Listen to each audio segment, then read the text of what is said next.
当大环境不稀罕你的劳动力，只惦记着你的消费力的时候，你不要再死磕打工了，调转枪头，守护住你的钱包。既然拼体力换不来财富，那干脆把花销也断掉。市场否定你的价值，你就去断它的流水。消费要靠真金白银。这段话建议你多读几遍。很多老实人看到这里可能会心里犯嘀咕，你这不就是变相在劝人躺平，宣扬负能量吗？真不是。我本人极度赞同拼搏奋斗的价值观，往期也分享过很多实打实的搞钱干货，但我今天想跟你说句掏心窝子的真话，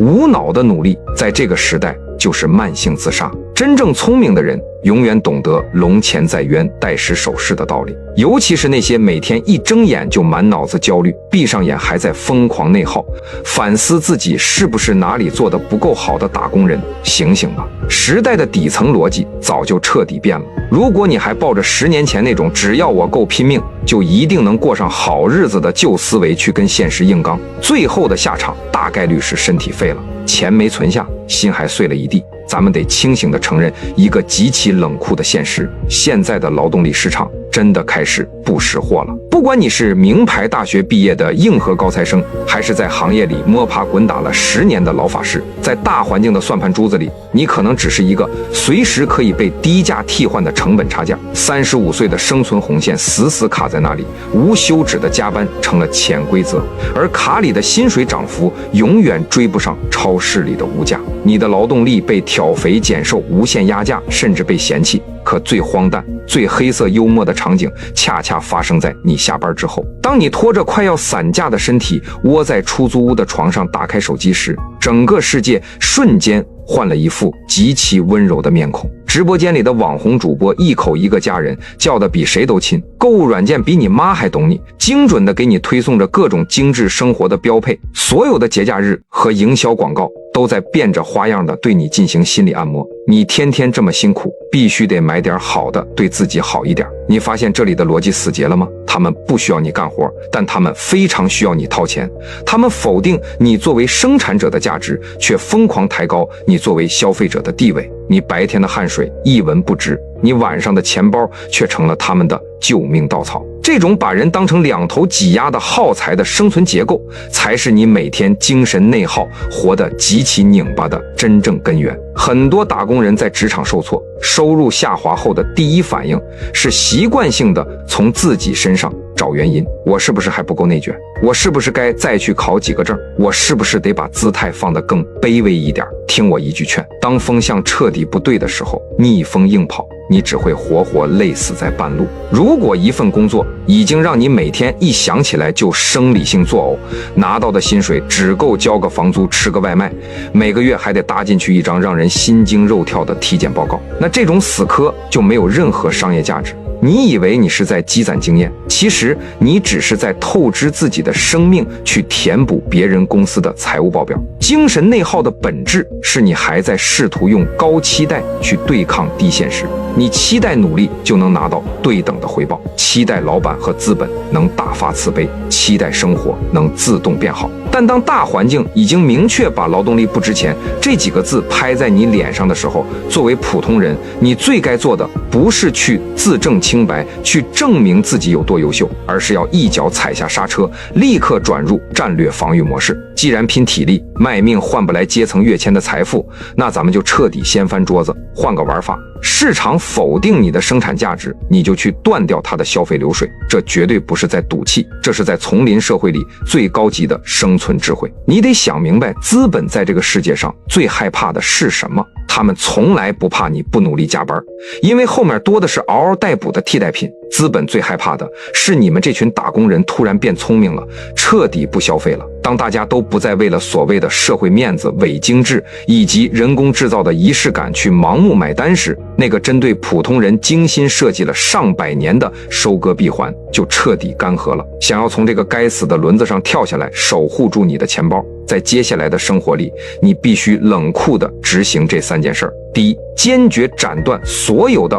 补偿性消费。生活里有太多人因为白天工作被老板骂得跟孙子一样，下班之后为了寻找心理平衡，开始疯狂地拆快递、点昂贵的外卖、买一堆根本用不上的数码产品。这其实是掉进了最恶毒的心理陷阱。你用卖命出卖尊严换来的血汗钱，在深夜里又亲手送回了收割者的口袋。最后，你除了得到满屋子的废品和一身肥肉，你的生命被彻底掏空了。第二，彻底拒绝身份认同的溢价，几千块的所谓轻奢包，几百块一张打卡合影的网红餐厅，那些被资本包装出来的中产标配，本质上都是用来给劳动力洗脑和驯化的工具。当你内心足够强大，不再需要通过这些外在的工业垃圾来向周围人证明你过得很好的时候，在精神和财务上你就已经赢了。第三，坚定执行现金为王的低欲生活。既然在当下的环境里，开源的难度成倍增加，那咱们就